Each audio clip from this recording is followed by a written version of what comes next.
कैसे हो दोस्तों। तो हम देखने जा रहे हैं ये गेम जो आज हमने खेला था।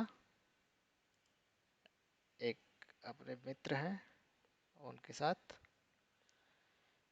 तो शुरू करते हैं इसको। वो अधिकतर अटैकिंग खेलना पसंद करते हैं और मुझे पता है कि मेल लाइन में नहीं जाते हैं। ये चीज़ मैं इसलिए बता रहा हूँ क्योंकि ये याद रखनी ज़रूरी है जब हम इसको एनालाइज करेंगे गेम को। तो उन्होंने D4 से शुरुआत की। मैंने अपना घोड़ा निकाला किंग साइड का। जनरली किंग्स इंडियन खेलता हूँ मैं। तो वो मैंने सेटअप शुरू किया। वो अपनी डेवलपमेंट जारी रखते हैं। मैंने भी अपनी किंग्स इंडियन की जो यूजुअल सेटअप है वो लेना शुरू कर दिया है। यहाँ पे देखिए कंप्यूटर कह रहा है, हालांकि ये मैं बता दूं आपको, ये जो एरो शो हो रहे हैं ये कंप्यूटर के द्वारा जनरेट किए गए हैं। वो एक बेस्ट मूव बता रहा है कि इस पोजीशन में सबसे अच्छा मूव ये। लेकिन फिर भी मैंने ये क्यों चला, क्योंकि जनरली कंप्यूटर जो है वो अपने हिसाब से पोजीशन को देखता है, जबकि मैं उस हिसाब से नहीं खेल रहा था। मैं तो एक पर्टिकुलर सेटअप को ध्यान में रखते हुए अपनी पोजीशन को बिल्डअप कर रहा था। तो खैर वो एक अलग विषय है। अभी जो हम गेम को देखते हैं, आगे उन्होंने नाइट निकाला अपना किंग साइड का, एक जर्नल सेटअप लेते हुए, जैसा कि पोजीशन रिक्वायर करती है।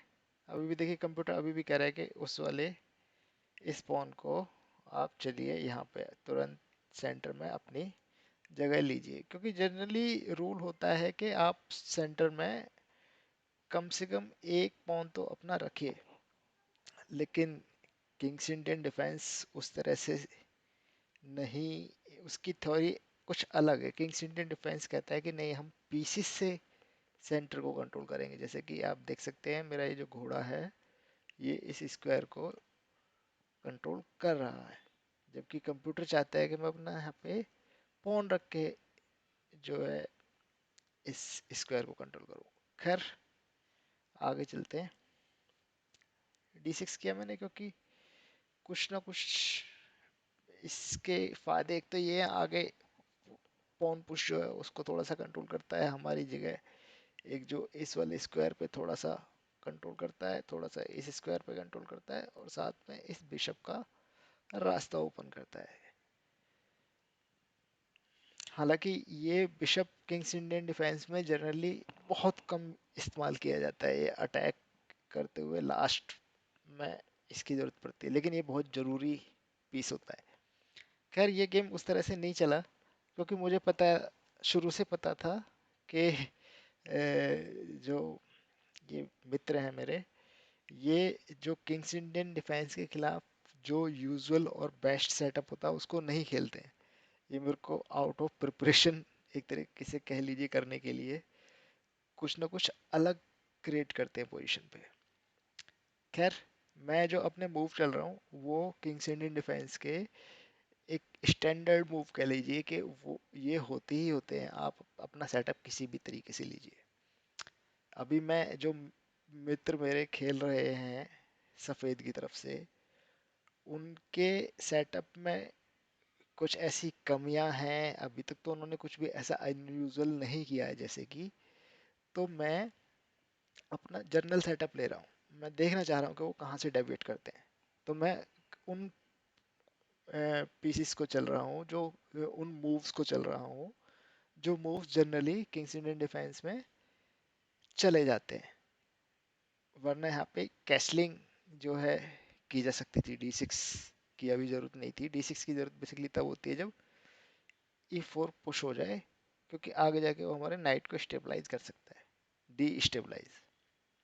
खैर आगे देखिए उन्होंने पॉन आगे बढ़ाया तो मैंने कैसल कर लिया। आगे देखिए, हाँ, अब कंप्यूटर कह रहा है कि इस वाले बिशप को आप यहाँ चलिए। क्यों? क्योंकि अगली बार में कैसल कीजिए, अपनी डेवलपमेंट पूरी कीजिए। एक जर्नल रूल कहता है ये भी क्योंकि मैं कैसलिंग कर चुका हूँ, तो सामने वाले को भी अपनी कैसलिंग की तैयारी कम से कम पूरी कर लेनी चाहिए। खैर उन्होंने ये नहीं चला, जैसे कि मैंने बताया, वो कुछ अलग तरीके से अम, खेलते हैं, मेरे खिलाफ खेलते हैं अलग तरीके से, या मुझे नहीं पता।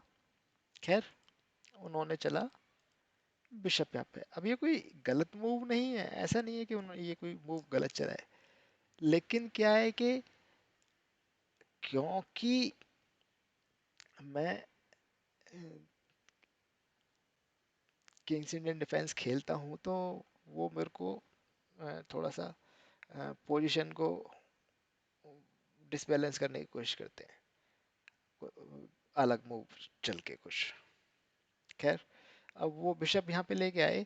ये जब बिशप जब भी आता है इस पोजीशन में नॉर्मली, तो जनरली होता क्या है कि बिशप यहाँ आया। अब मान लीजिए जैसे मैं कुछ और मूव करता हूँ, फॉर एग्जांपल अपना नाइट जो है डेवलप करता हूँ, तो वाइट क्या करता है, वाइट यहाँ आएगा, इस साइड कैसलिंग करेगा, और फिर ये पॉन पुश करेगा इधर के, इन इन पॉन को पुश करेगा और मेरे किंग को अटैक करेगा। जनरली ये होता है। लेकिन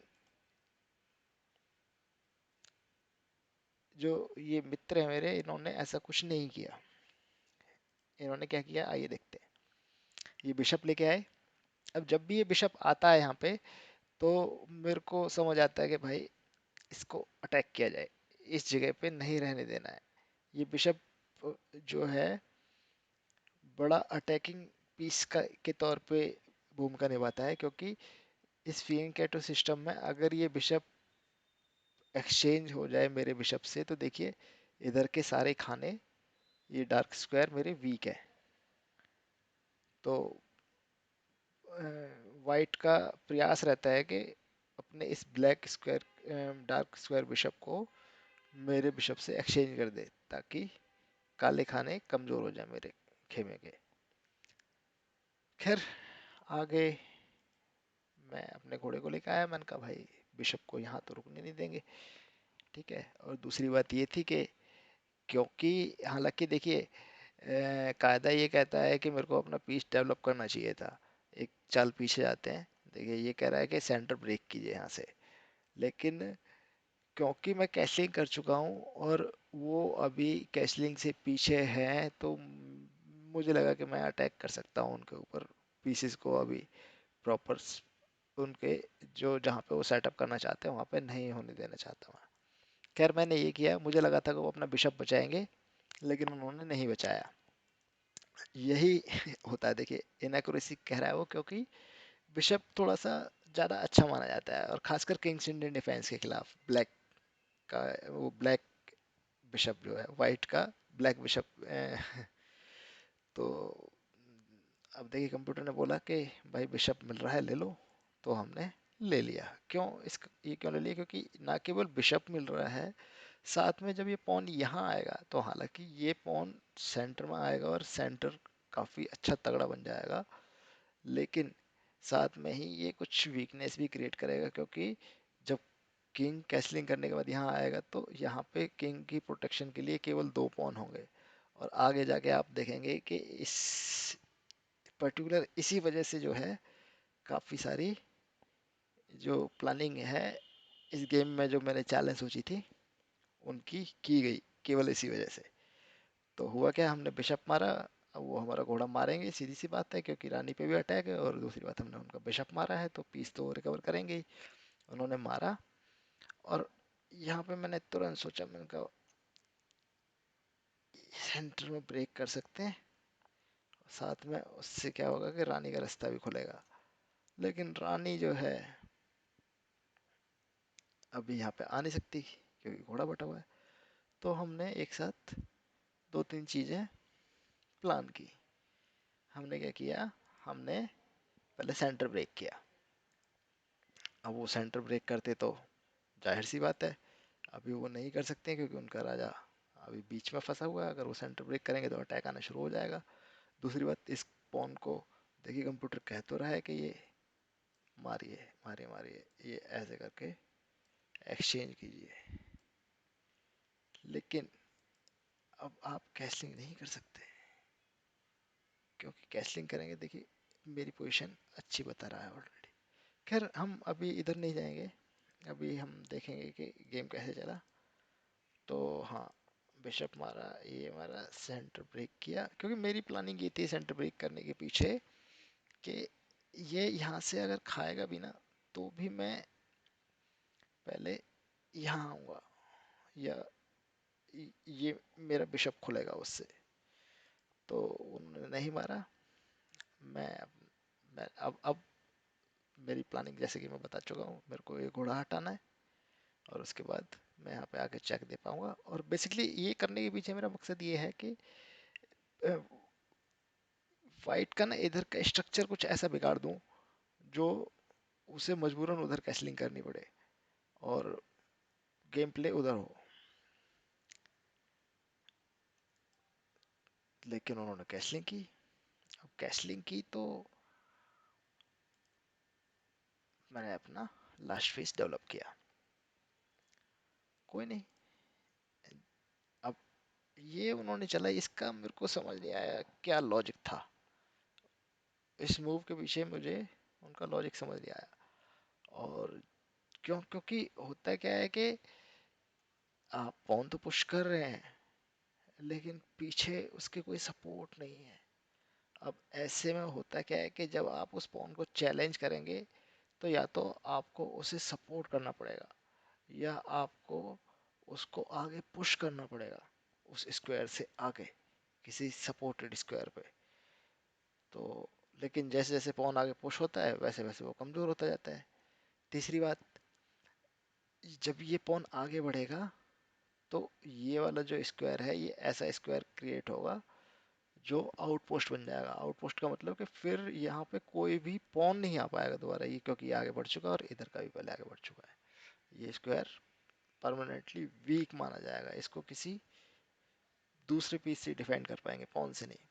और उसके लिए सबसे अच्छा तरीका क्या है इसका, जो कि मैंने किया, मैंने ये पॉन आगे बढ़ाया। अब इस पॉन को देखिए, या तो ये मेरे को इसको खाएगा, तो मैं इसको वापस खा लूंगा और मेरे को ये स्क्वायर भी मिल जाएगा अपना घोड़े को निकालने के लिए, क्योंकि घोड़ा मेरा अभी और कहीं नहीं जा रहा। यहाँ नहीं, यहाँ जा सकता है, लेकिन यहाँ जाके फिर वो आगे कुछ ऐसा मुझे लग नहीं रहा करेगा क्या। और वैसे भी यहाँ जाने के बाद वो रानी को जो है ब्लॉक करेगा। तो मैंने ये पुश किया, अब ये आगे, या तो ये आगे बढ़ाए या इसको खाए। तो उन्होंने खाया। अब देखिए, हालांकि मैंने अगले उसमें मार दिया इसको, क्योंकि मैंने ज़्यादा प्लानिंग नहीं की थी। मैंने एक मोटा मोटा रूपरेखा बना रखा था कि भाई मेरे को ये मारना है, यहाँ पे अपना घोड़ा बिठलाना है, इस पे थोड़ा सा अटैक रहेगा उसकी वजह से, और फिर अपनी रानी वानी को लेके और कुछ करना है अटैक। तो मैंने हाथी से मारा, वो घोड़े को लेकर आए। उनकी नज़र थी यहाँ पे, जिससे कि मैं जब भी रानी को लेके इधर जाऊं, मेरा ये खाना वीक हो, तो वो यहाँ से कुछ मारकाट मचा सके। लेकिन मैंने जैसे ही ये घोड़ा यहाँ से यहाँ आया, इसकी वजह से हुआ क्या कि ये जो बिशप है और ये पॉन है, ये दोनों की सपोर्ट थोड़ी सी कम हो गई। इसकी तो बिल्कुल ही कम हो गई, यहाँ आने से ये अनसपोर्टेड हो गया, और ये अनसपोर्टेड पहले से ही था। तो जब वो यहाँ आए, तो हमने पहले तो इस ऊंट से इस पे अटैक किया। अब इसको देखिए डिफेंड करना पड़ेगा, क्योंकि दूसरा कोई पॉन नहीं है। वीक पॉन बोल है, वीक पॉन बोला जाता है ऐसे पॉन को जिसको कोई दूसरा पॉन डिफेंड ना कर सके। वो कंप्यूटर कह रहा है कि रानी से ही डिफेंड करना पड़ेगा, लेकिन उन्होंने देखिए राजा से डिफेंड किया। और पता है, राजा से किसी पीस को डिफेंड करना सबसे बेकार डिफेंस माना जाता है, क्योंकि राजा को कभी भी इधर उधर चेक दे के भगाया जा सकता है। लेकिन जब ये राजा यहाँ आया, तो राजा के यहाँ आने से मुझे एक चीज दिखाई दी। मैंने कहा, जितेंद्र, अगर हम यहाँ से चेक दें तो राजा को वापस से यहीं आना पड़ेगा, और कोई दूसरा रास्ता नहीं है, वरना उसका ये पहुंच जाएगा। लेकिन अभी यहाँ से चेक नहीं दिया सकती क्योंकि ये घोड़ा है यहाँ पे। तो हमने क्या किया, अगले पीस इसमें हमने पलते ही घोड़ा मारा। अब देखिए किससे मारोगे, प्यादे से मारोगे या ऊंट से मारोगे। उन्होंने प्यादे से मारा। मुझे लगता है कि ऊंट से मारना चाहिए था, हालांकि कंप्यूटर तो कह रहा है कि राजा से मार दो।